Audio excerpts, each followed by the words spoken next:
Bienvenue à toutes et à tous à ces nouveaux numéros de votre émission.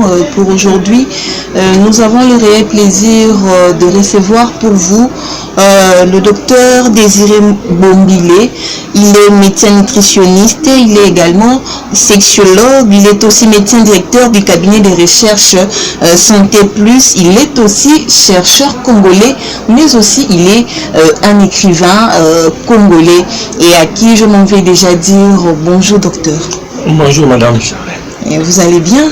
Nous allons bien par la grâce de ça va. Oui, chères dames et messieurs, avec le docteur Désiré Bombilé, nous allons nous entretenir au sujet des aliments qui guérissent. Tout ce que nous mangeons, tout ce que nous mettons dans nos assiettes sont-ils nécessaires pour la santé? Et c'est avec le docteur Désiré Bombilé, lui qui est nutritionniste et médecin nutritionniste, allais-je dire, c'est à lui de nous donner tout le détail. C'est à lui que nous allons nous entretenir tout au long de cette émission. Je m'en vais déjà poser ma première question au docteur. Et docteur, qu'est-ce que vous comprenez déjà par les aliments qui guérissent? Merci beaucoup. Il faut déjà signaler que je suis très à l'aise quand je parle des aliments qui guérissent. C'est comme un poisson dans l'eau. Quand on entend parler par les aliments qui guérissent, ça me donne déjà l'idée de dire que en mangeant, on peut avoir trois résultats. Le premier résultat, en mangeant, on peut attraper la maladie. Quand on mange mal, on peut attraper la maladie. Mais en mangeant, on peut aussi vivre les deux côtés positifs, qui est prévenir les maladies et aussi guérir les maladies. Maintenant, quand vous dites la question de savoir, quand nous disons qu'est-ce que j'ai dans la tête par rapport aux aliments qui guérissent, je dis parce que les aliments que nous mangeons contiennent des principes actifs. Les principes actifs, c'est ceux qui neutralisent la maladie. Nous avons aujourd'hui des produits, par exemple, des comprimés, qui soient la malaria, qui soient ceci. Il y a des principes actifs qu'on a à mettre sur pied pour combattre la maladie. La même chose avec ce que nous mangeons. Chaque aliment contient ces principes actifs qui sont capables de maîtriser certaines maladies aussi. Donc les aliments guérissent certainement, comme vous avez dit. Oui, docteur, vous avez dit que les aliments peuvent guérissent, pas peuvent, mais guérissent les maladies. La deuxième question, c'est en rapport avec ce que nous mangeons, pardon. Quoi manger pour être en bonne santé? Quoi manger? Merci. Déjà, il y a une formule que nous appelons, il y a le terme manger équilibré. Déjà, manger équilibré. En fait, nous disons toujours manger équilibré, ça veut dire variété plus modération égale équilibre. Donc, variété plus modération égale équilibre. En fait, tout ce qui est mangeable est mangeable. Tout ce qu'on peut manger, on peut manger. Il n'y a pas de mauvais aliments, il n'y a pas de pires bons aliments, non. Tous les aliments sont bons pour manger, sauf que à un moment donné de la vie, il y a des aliments qui deviennent contre-indiqués par rapport à d'autres, par rapport à l'état de santé d'une personne à une autre. Par exemple, quelqu'un qui est diabétique, on va l'interdire certains aliments. Pendant qu'il était en bonne santé, il pourrait prendre. Et quelqu'un qui est hypertendu, on peut l'interdire certains aliments, mais encourager d'autres. Là, à ce moment-là, on est dans le tableau de contre-indiqués, ce qu'il faut manger, ce qu'il ne faut pas manger, des aliments appropriés et inappropriés. Mais d'une manière générale, tous les aliments sont bons. Sauf qu'il y a une particularité un peu exceptionnelle que nous pouvons trouver dans les fruits et dans les légumes. Là, au moins, nous avons un avantage élevé dans cette catégorie des aliments-là. Pourquoi? Parce qu'avec les aliments-là, nous avons un coup de pouce de notre système immunitaire. Le corps de l'homme est dirigé ou contrôlé par une surveillance permanente de sécurité que nous appelons le système immunitaire, le système sécuritaire de notre corps. Ce système-là doit être renforcé, ravivé à chaque moment pour donner naissance à l'épanouissement de notre corps. Maintenant, quand notre corps se voit dans cette difficulté-là, notre corps manque les valeurs qui sont dans des fruits, le système immunitaire devient faible. Et une fois le système est devenu faible, nous sommes sujets de plusieurs maladies. Aujourd'hui, la grippe peut vous amener. Une simple grippe peut vous amener à partir. Une simple toux peut compliquer votre système respiratoire. Vous comprenez tout ça parce que le système immunitaire est faible. Alors maintenant, c'est ça l'avantage de consommer beaucoup de fruits et les légumes, bien qu'il y ait d'autres avantages, mais beaucoup de cet aspect-là que j'ai voulu marteler. Ah oui, docteur, est-ce que ce que nous achetons dans de vivres frais, cela également est conseillé pour être en bonne santé? Je ne sais pas pourquoi on appelle ça vivre frais. J'ai toujours dit qu'on peut parler ça des morts frais ou mourir frais. Je ne sais pas d'où est venu les noms comme tel. Mais au moins, nous insistons beaucoup plus dans ce que nous appelons les aliments vivants. Par les aliments vivants, nous voyons tout ce qui peut nous apporter d'intéressant parce qu'ils contiennent des valeurs nutritionnelles. Les vivres frais partant d'abord des catégories des aliments qui ne sont pas conseillés à prendre à une dimension un peu ou à une quantité un peu élevée, nous parlons des aliments, des viandes rouges par exemple. Alors, dans les viandes rouges, il y a trop de graisses saturées que nous n'encourageons pas. Et bien, nous avons la famille M. Ce sont les mamans qui disent comme ça, la famille M. La famille M, c'est déjà quoi la famille M? Oui, Mipanzi, Mbanga, Makoso, Mabumu, et M comme ça. Des Mpiodi, c'est ce qu'on appelle la famille M. C'est ce que les gens sont habitués ou abonnés à ces choses-là.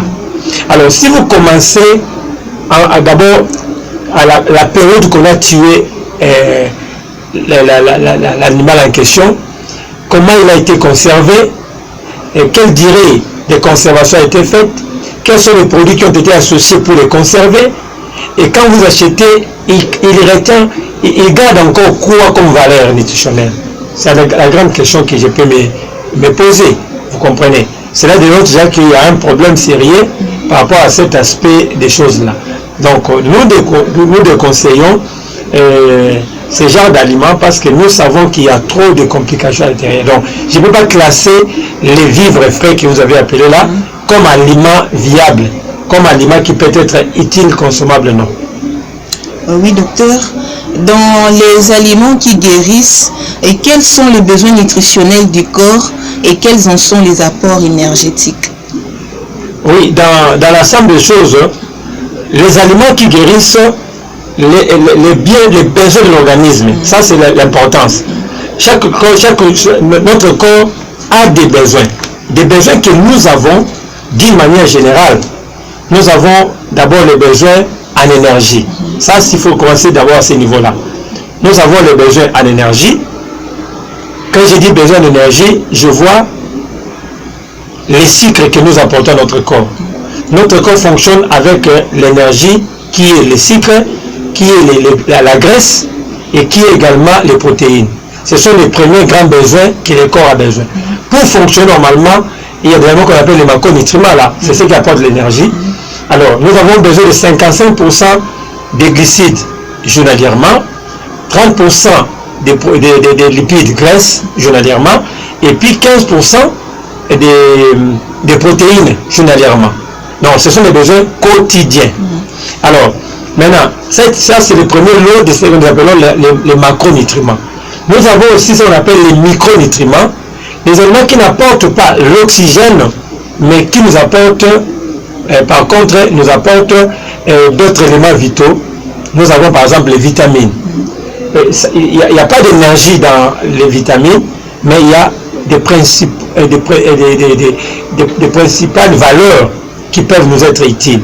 Par exemple, la vitamine A, la vitamine C, la vitamine E, la vitamine de groupe B, toutes ces vitamines-là apportent des valeurs très importantes dans notre corps, bien que ça n'apporte pas l'énergie. Nous avons les catégories des oligo-éléments. Nous avons des minéraux. Nous avons des fibres. Tous ces éléments-là sont répartis aussi dans le lot de cet aspect. C'est pourquoi nous répartissons en tout en 4 grandes familles. Nous avons la famille liquide, c'est-à-dire tout ce qui est l'eau. que ce soit l'eau que nous buvons, que nous pouvons classer comme un aliment aussi. Nous avons aussi des jus, nous avons des thés. Alors ça, c'est pour permettre notre corps à être hydraté. Voilà, là c'est la première chose où nous classons besoins en liquide. Nous avons les besoins les aliments de construction. Là maintenant, je parle des minéraux là, qui sont des calcium, des potassium, hein, des zinc, des fer. Ce sont des minéraux qui construisent notre corps, que nous trouvons beaucoup particulièrement dans des céréales complets, la dilée, ainsi de suite. Et nous avons les besoins énergétiques, comme j'ai dit tout à l'heure là, que nous trouvons ce qui apporte l'énergie, les sucres, la graisse ainsi que les protéines. Et puis enfin, les aliments fonctionnels. C'est là où j'ai classé maintenant les vitamines, les minéraux, les fibres. Ça permet que notre corps puisse bien fonctionner. Quelqu'un qui a une grande quantité de fibres dans son corps, il bénéficie de ce que nous appelons les transits intestinal. C'est-à-dire quand il mange des fibres, il n'aura pas de problème de constipation. Parce qu'il fait très bien sa digestion et puis il n'aura pas de problème de constipation, d'où il est épargné des hémorroïdes. Vous comprenez? Quelqu'un qui a des minéraux, il a la facilité d'avoir l'équilibre. Par exemple, au niveau du calcium, ses os seront efficaces et puis les dents aussi. Nous avons le potassium qui est un minéral important qui permet de renforcement des capacités des muscles cardiaques. Vous comprenez? Donc, tous ces éléments-là, ce sont des besoins que le corps cherche continuellement. Continuellement, c'est-à-dire chaque jour, nous devons fournir à notre corps à réaliser ça. Maintenant, quand il y a manque d'un apport cohérent ou efficace, on parle de carence. Alors, carence alimentaire, c'est ce qu'on appelle le déséquilibre entre les besoins et l'apport. Le corps demande 10 grammes de calcium, je lui apporte 1 ou rien. Là, maintenant, il y a un déséquilibre parce que mon corps commence à manquer certains aliments, certains éléments de son fonctionnement. D'où maintenant, la carence, c'est ce qui ouvre la porte maintenant aux maladies. On vous dira que vous avez la difficulté de voir. Pourquoi? Parce que vous manquez la vitamine A qui permet une bonne vision journalière ou nocturne. Maintenant, parce que vos aliments sont pauvres en vitamine A, vous commencez à souffrir des troubles de vision et puis quand vous tombez dans la cécité. Et vous avez un problème de manque de calcium, ça vous complique, vous avez un problème de fragilité des os. Vous comprenez? Plus tard, vous avez un problème des os comme ça. Alors vous avez par exemple la carence de vitamine C, votre système immunitaire devient faible, vous êtes sujet des infections à répétition. J'ai suivi le traitement pour les infections, ce n'est pas terminé. Vous recommencez. Il y a des plaies qui ne se cicatrisent pas. Pourquoi? Parce qu'il y a certaines valeurs que nous manquons dans notre corps. Alors tout ça, ça nous amène les tableaux de la maladie. Donc tout est parti des manques d'un apport nécessaire aux besoins de l'organisme. Nous avons créé une carence qui est déséquilibre et ça ouvre la porte aux maladies. Donc à nous, dans la nutrition, nous parlons de la maladie comme étant une carence d'un besoin que le corps n'a pas été servi. Oui, docteur, vous venez de dire tantôt, vous avez expliqué quelques mots qui semblent déjà difficiles pour nos téléspectateurs, à exemple de fibres et minéraux.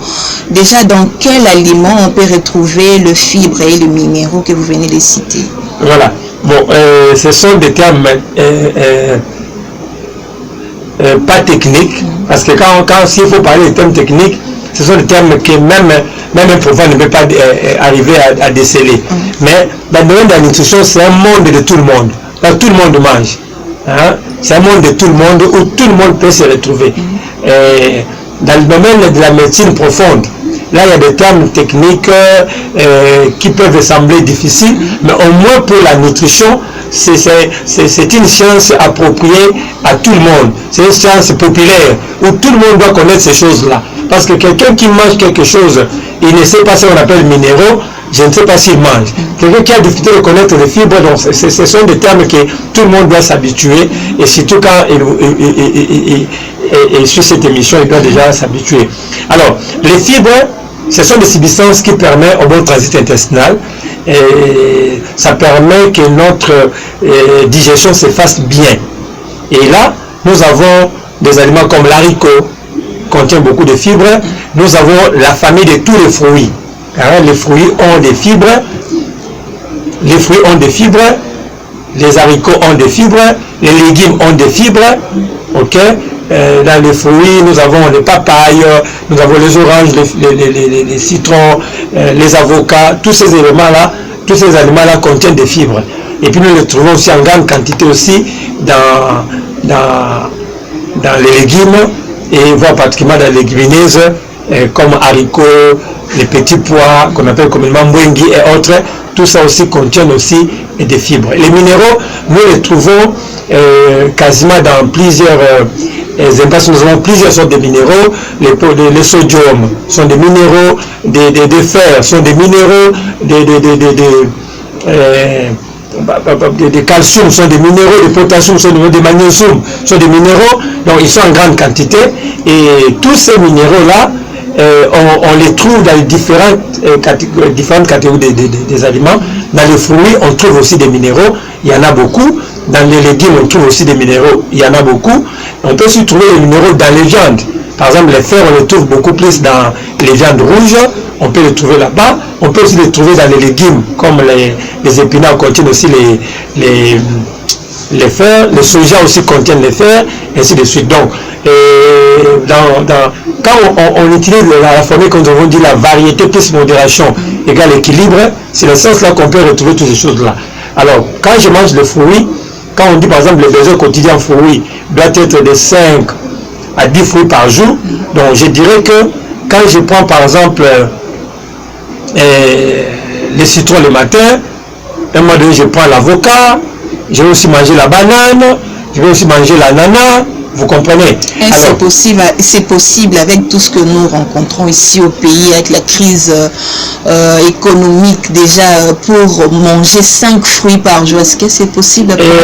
C'est possible parce que le corps ne connaît pas ces choses-là. Le corps ne connaît pas l'économie. Le corps ne connaît pas la crise. Le corps a été toujours... On veut parler des besoins du corps. On doit répondre à ces besoins. On ne doit pas dire que non parce qu'il y a la crise. Là, c'est votre affaire à vous. La crise ne concerne pas le corps.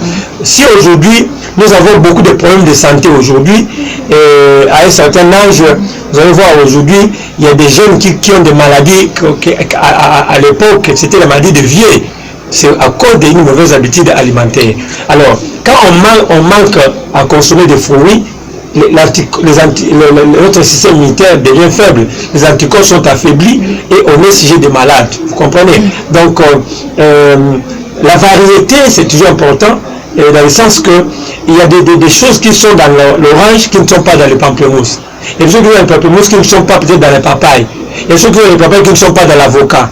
Il y a des choses qui sont dans l'avocat qui ne sont pas, par exemple, dans les bananes. Vous comprenez? Alors, quand on varie, on peut prendre dans chaque aliment un élément important que le corps a besoin pour fonctionner. Vous comprenez? Alors donc, nous devons faire l'effort. Et si nous rentrons dans la logique des choses par rapport à l'équilibre alimentaire, les fruits de façon là, mais on ne connaît pas leur importance, non seulement ça, et puis, non seulement on ne connaît pas l'importance, et on minimise aussi. Parce que quand on a la volonté, manger 2 bananes parce que le besoin quotidien en consommation de bananes, c'est 2 bananes par jour. Et je peux manquer peut-être 2000 francs, mais je peux trouver 500 francs, que je peux me procurer 2 ou 3 bananes. Ça peut toujours m'aider. Je peux me procurer d'un avocat qui peut arriver à 500 000 francs, et ça peut aussi arriver. Mais ce qui est écœurant, c'est quoi? Là, c'est une parenthèse. Nous sommes dans un pays tropical où on ne peut pas avoir la difficulté que nous avons aujourd'hui avec certains fruits. Prenons l'exemple de la pile. Cette pile, on peut l'acheter à 250 francs ou 300 francs, moyenne. Maintenant, aujourd'hui, trouvez le prix de l'œuf, par exemple. Aujourd'hui, l'œuf arrive, le plateau arrive à 10 500, 12 000 francs, les plateaux. En moyenne, c'est comme si l'œuf revient à 700 francs aujourd'hui. Est-ce que le mécanisme qu'on a fait pour créer la pile, c'est le même mécanisme qu'on fait pour avoir des œufs? Non. On peut avoir les œufs facilement avec la poule, mais aujourd'hui, ceux qui ont travaillé pour faire la pile, les mettent à la disposition de la population à 200 francs, tandis que l'œuf coûte énormément cher. Notre pays aujourd'hui, l'avocat 2000 francs, c'est inexplicable dans un pays comme le nôtre. Cela montre qu'il y a un autre problème, une politique qui n'est pas une politique qui ne cadre pas avec l'aspect nutritionnel, chose qui n'est pas encourageable. Donc la population congolaise en particulier ne peut pas manquer de fruits. Parler des difficultés de manger 5 fruits par jour, c'est un scandale, c'est une honte pour un pays comme le Congo. Oui, docteur, est-il possible pour un diabétique de consommer un aliment qui contient je dirais, le glucide? Oui, voilà. Les glucides, c'est le terme général, mais dans les glucides, nous avons plusieurs sortes. Nous avons les glucoses, nous avons les fructoses, et nous avons plusieurs formats. Maintenant, en principe, c'est les glucoses qui n'est pas recommandé pour un diabétique. Mais un fructose, c'est-à-dire les sucres qui sont dans les fruits, il peut utiliser. Lactose, le sucre qui est dans du lait, il peut aussi utiliser parce qu'un diabétique a besoin aussi de l'énergie. Vous comprenez? Ce qui est vrai, il y a trop de sucre dans le corps et le sucre ne vient pas seulement dans l'aspect glucose. Il y a d'autres formats qui peuvent aussi nous apporter du sucre, mais qui ne sont pas des sucres compliqués, comme le glucose qui est déconseillé. Mais avec le fructose, une banane, 2 bananes, ça ne dérange pas un diabétique. Par exemple, morceau d'ananas, ça ne dérange pas un diabétique. Et d'autres sucres qui peuvent aussi être utiles. Mais les sucres transformés, que nous appelons les sucres rapides, comme des sucres que nous utilisons dans nos déjeuners ici, c'est ce qui n'est pas conseillé pour un diabétique. Docteur, en parlant des aliments qui guérissent, ce n'est pas une manière de rejeter un tout petit peu le produit pharmaceutique? Non, par contre c'est un accompagnement important. Pourquoi? Parce que la personne qui a commencé la médecine, nous prêtons serment à son nom.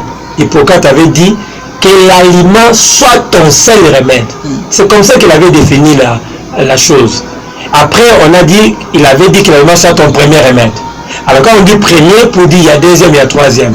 Est-ce que dans notre pays, est-ce qu'on prend l'aliment comme premier remède? Pratiquement pas. Pratiquement pas. Et quand on classe les remèdes, vous allez voir que l'aspect nutrition n'est pas classé dans la thérapie. Vous comprenez? C'est déjà quelque chose qui n'est pas normal.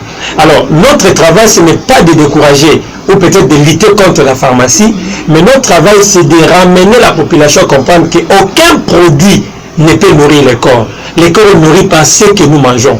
Le corps est nourri par ce qui est dans les bananes, ce qui est dans les citrons, ce qui est dans l'ananas, ce qui est dans les pondous, ce qui est dans les foumois. C'est ce qui nourrit notre corps, pas ce qui est dans les comprimés. Les comprimés ne viennent que pour booster, vous aider au moins de faiblesse, pour vous relever. Une fois que vous relevez, vous reprenez votre alimentation.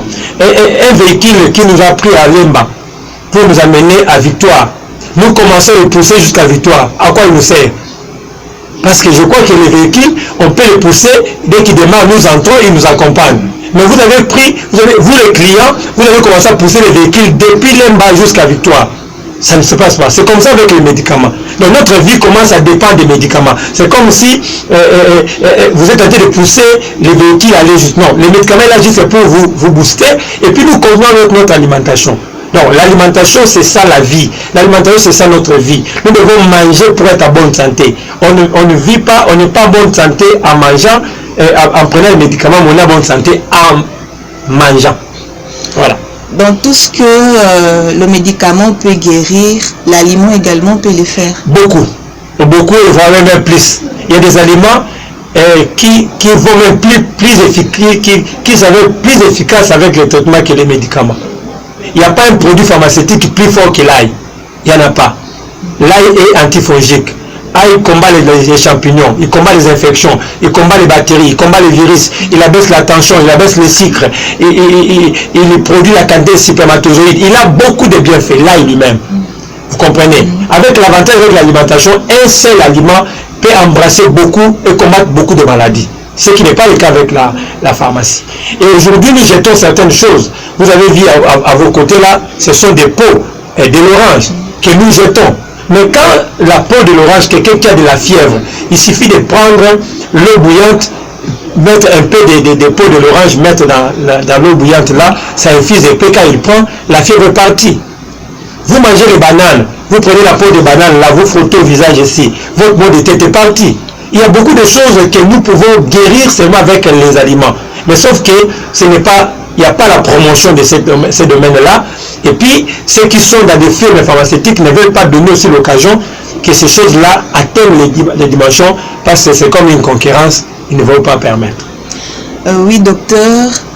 Est-ce que les aliments que nous consommons également, pour qu'ils arrivent au stade de guérir une maladie, il existe-t-il de dosage comme on le voit dans le médicament ou le produit pharmaceutique? Voilà, le dosage comme tel pas, ce qui est vrai, dans la dimension normale, on peut manger sans modération. Hein? On peut manger sans modération, surtout quand on est en bonne santé. On peut manger sans modération, c'est-à-dire je peux manger l'avocat, 2 avocats par jour, ça va. Je peux manger par exemple l'ananas, je peux manger la mangue, hein? Je peux varier comme ça. Quand je suis en bonne santé, il n'y a pas vraiment un problème. Mais le problème devient compliqué quand on développe certaines maladies. On est censé diminuer la consommation de certains aliments. J'ai dit par exemple un diabétique, il ne peut pas prendre par exemple 5 bananes le même jour. Ça devient trop pour lui, vu qu'il a déjà une grande quantité de sucre dans le corps. Mais pour une personne normale, ce n'est pas un problème. Vous comprenez? À cette dimension-là, il n'y a pas vraiment des doses par rapport à d'autres trucs qu'il n'y en a pas. Sauf qu'il y a une fréquence que nous avons, que nous mettons en place, par exemple, quand on a besoin d'atteindre un objectif. J'ai dit aujourd'hui que l'AIP peut nous aider à avoir une quantité et qualité de spermatozoïdes, par exemple. Ce n'est pas manger une gousse d'œil comme ça un jour. Aujourd'hui, vous mangez après 10 jours, après 20 jours, vous dites que vous allez avoir la solution. Non. J'ai dit par exemple que là, il soigne la glycémie. Ce n'est pas vous mangez une gousse d'œil aujourd'hui, après 3 semaines, vous prenez encore. Non. Là, ça demande une fréquence bien déterminée, avec une durée bien déterminée, pour avoir une solution de ce qu'on recherche. Quand on fait un suivi d'un aliment quelconque, par exemple, je mange le safou chaque jour, pendant autant de jours, je peux avoir des résultats de ce que le safou apporte dans le corps. Parce que les nutriments que le safou amène dans le corps, dès qu'ils sont en quantité suffisante, ça peut me servir dans le corps. Mais si je jette une petite goutte et puis je laisse, j'attends encore, là je n'aurai pas de bons résultats.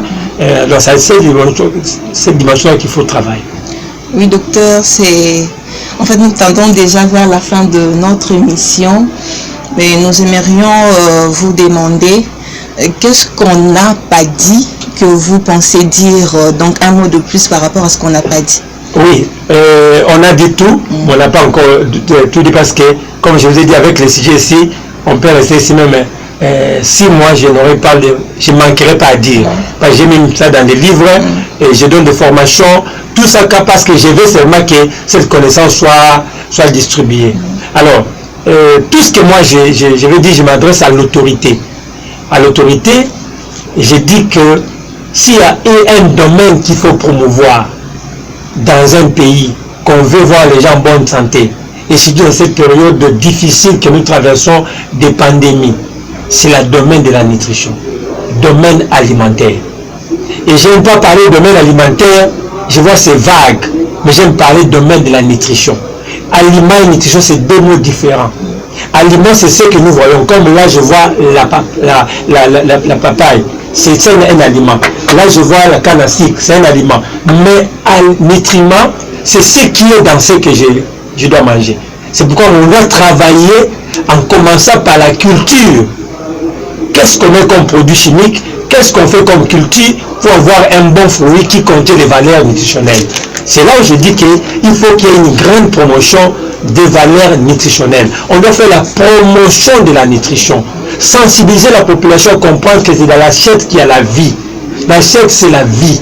Les gens doivent manger des choses appropriées. Notre pays n'a pas besoin des conteneurs qui amènent des choses mortes pour amener. Sinon, on a nos propres richesses ici. On peut valoriser notre Daipen qui est là. On peut valoriser les champs de Bukananjo, Lonjo et d'autres qui peuvent produire en quantité industrielle ce que la population pourrait bénéficier. Et à ce niveau-là, on éviterait aussi beaucoup de problèmes de santé parce qu'un domaine de la nutrition qui est négligé, un pays où les gens ne mangent pas bien, quand je dis manger bien, ce n'est pas manger gros fou comme ça avec les Thomson, c'est pas ça manger bien. Manger bien, c'est-à-dire combler tous les besoins des journaliers de l'organisme. On commence avec les fruits, on mange ce qu'on veut manger. Quand j'ai des moyens pour acheter des fruits, j'achète les fruits. Quand j'ai mes moyens pour acheter les légumes, je mange les légumes. Donc, c'est-à-dire, cette facilité-là de manger normalement, naturellement, c'est la plus grande richesse que le pays a besoin pour aller loin. Et à cela, quand on a des nutritionnistes qui peuvent orienter les gens, montrer les gens comment ils doivent gérer leur assiette, on épargnera les pays de plusieurs complications de santé, surtout de maladies comme le Covid là. Je l'avais dit et je le dis toujours, Covid c'est parmi les virus les plus faibles du monde.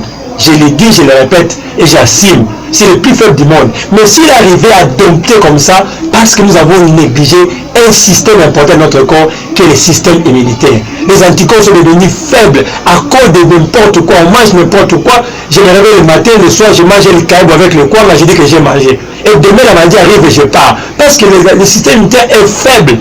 Les gens sont incapables de manger des fruits parce qu'il n'y a pas de moyens. Et ça cause une faiblesse de système immunitaire.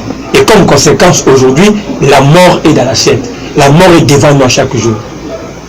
Je cite en disant que les gens qui lisent la Bible disent que la vie et la mort sont au pouvoir de la langue. Mais moi, je dis la vie et la mort sont au pouvoir de l'assiette. Tout ce que vous mettez dans l'assiette conditionne votre vie ou votre mort. J'ai toujours dit, dis-moi ce que tu manges, je te dirai comment tu mourras. Merci docteur, merci vraiment pour votre disponibilité. C'était vraiment un honneur pour nous de vous recevoir dans notre mission. Nous vous disons un grand merci. Je vous remercie aussi. Oui, chers téléspectateurs, vous avez compris que c'est déjà la fin de cette émission.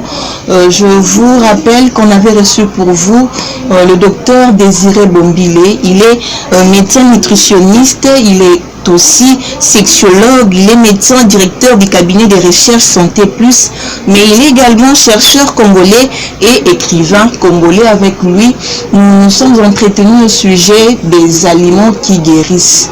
Lui, en tant que nutritionniste, il a donné le meilleur de lui. En tout cas, il nous a expliqué, il nous a dit tout ce qu'il fallait dire et je suis persuadée que vous et nous avons compris tout ce qu'a dit le docteur et je vous dis un grand merci, vous qui êtes à la maison en train de nous suivre. Vous avez donné vraiment du temps pour nous suivre. Nous vous disons merci et un grand merci également à Trésor Massiala qui est à la réalisation de cette émission. Quant à moi, je vous retrouve prochainement